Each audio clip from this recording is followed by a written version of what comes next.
Bismillahirrahmanirrahim. Assalamualaikum warahmatullahi wabarakatuh. Salam bermartabat bagi seluruh guru madrasah.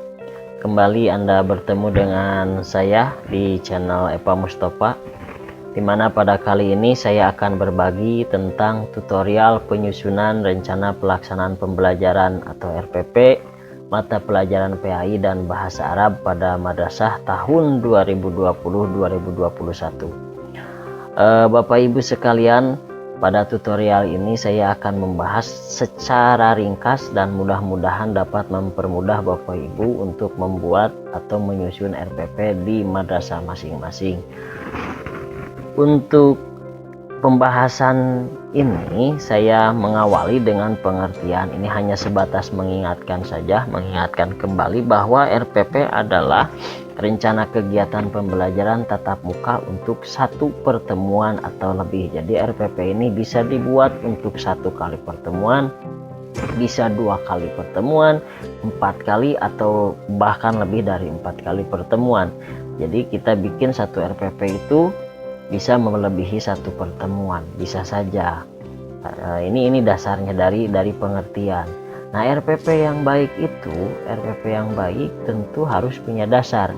Apalagi kita sekarang sering dibingungkan dengan format-format RPP, baik itu yang datang dari internet ataupun RPP yang datang dari penerbit dibeli oleh sekolah, atau mungkin Bapak Ibu juga sering download atau beli dari penerbit. Kadang-kadang kita bingung, sehingga ketika kita membuat RPP sendiri, apakah RPP kita ini sudah memenuhi syarat atau tidak, kita dibingungkan.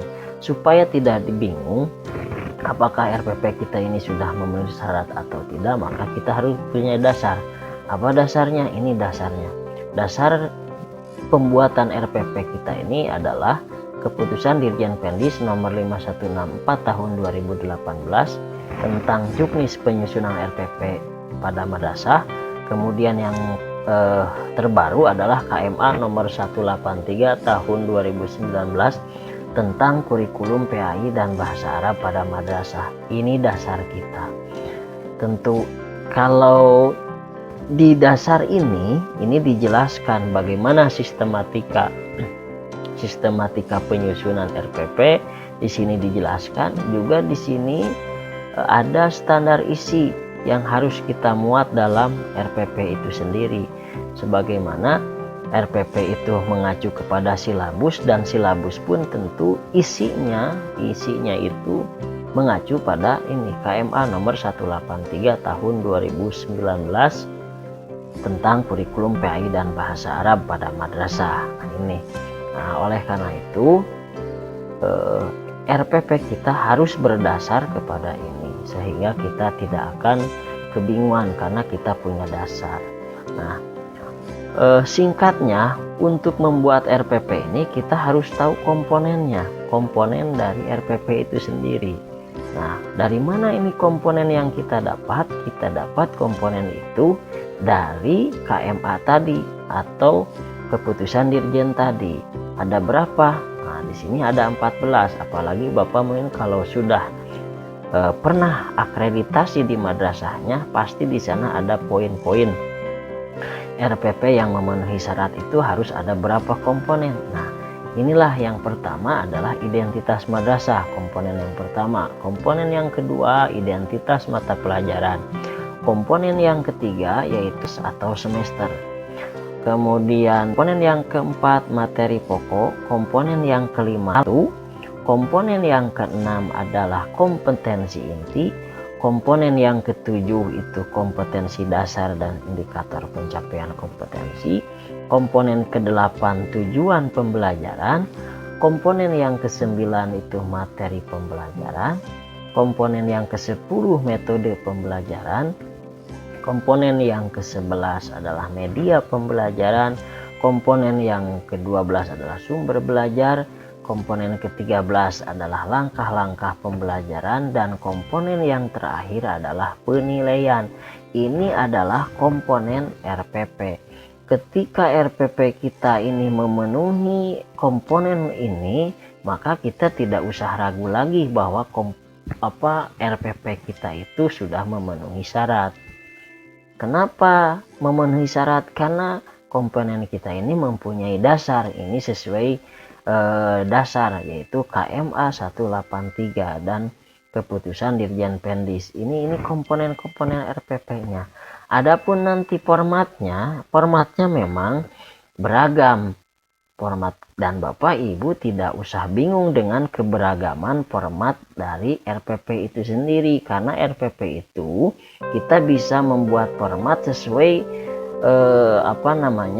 imajinasi kita, kreativitas kita, supaya mempermudah kita saat pembelajaran. Yang jelas RPP kita ini harus memenuhi komponen ini. Nah, salah satu contoh formatnya saya buat RPP seperti ini. Ini salah satu contoh saja Bapak Ibu sekalian. Nah, di sini saya membuat format RPP yang memuat ke-14 komponen itu. Ini ada identitas madrasah, komponen yang ke-1, komponen yang kedua di sini mata pelajaran. Ini ada, kemudian kelas semester, ini komponen yang ketiga, materi pokok, ini komponen yang keempat, alokasi waktu, ini komponen yang kelima. Kemudian bang ya, untuk membuat ini pasti Bapak tahu, Bapak Ibu ini pasti tahu. Kemudian yang komponen yang keenam, ini kompetensi inti. Ini muat kompetensi inti. Ini dari mana Bapak Ibu dapatkan? Dari standar isi yang ada di KMA 183. Jadi tinggal copy paste saja untuk KI-nya. Kemudian juga KD. Ini KD, komponen yang ketujuh. KD juga dibuatnya gampang. Jadi Bapak Ibu tinggal copy saja dari KMA 183. KD-nya itu sudah ada. Hanya indikator saja. Untuk indikator Bapak Ibu memang harus merancang sendiri, membuat sendiri indikator ini. Indikator pencapaian kompetensinya ini harus dibuat, dan Bapak Ibu untuk membuat indikator itu cukup pada KD 3 dan KD 4 saja, karena KD 1 dan KD 2 itu tidak usah dibuat indikatornya. Kemudian tujuan pembelajarannya ini apa? Kita buat tujuan pembelajarannya ini sesuai dengan indikator dan KD. Kita buat tujuan pembelajarannya. Lalu uraian materinya sesuai materi pokok dan juga sesuai dengan indikator dan tujuan pembelajaran. Uraian materinya apa? Bisa, kalau saya di sini lebih dilampirkan saja terpisah. Boleh di sini dimasukkan poinnya saja, misalkan apa materi yang akan kita sampaikan. Lalu metode pembelajaran, ini komponen yang ke-10, ini muat. Metode yang kita pakai itu apa? Nah, kemudian komponen yang ke-11 yaitu langkah-langkah pembelajaran. Nah, ini saya buat jadi 4 kolom. Waktu, langkah pembelajaran, metode, bahan. Ini saya buat seperti ini hanya untuk mempermudah saya saja. Ini model waktu. Ini supaya saya bisa mengukur waktu ketika kegiatan pendahuluan, kegiatan inti, kemudian kegiatan penutup, itu dibagi-bagi waktunya supaya kita bisa mengukur agar satu KD atau ketika satu pertemuan itu apa yang akan kita sampaikan itu tidak melebihi waktu atau bahkan mungkin tidak kurang waktunya. Pas. Kita ukur waktunya, diperkirakan direncanakan seperti itu. Nah, ini seperti kolom-kolom untuk kegiatan inti, kemudian kegiatan penutup.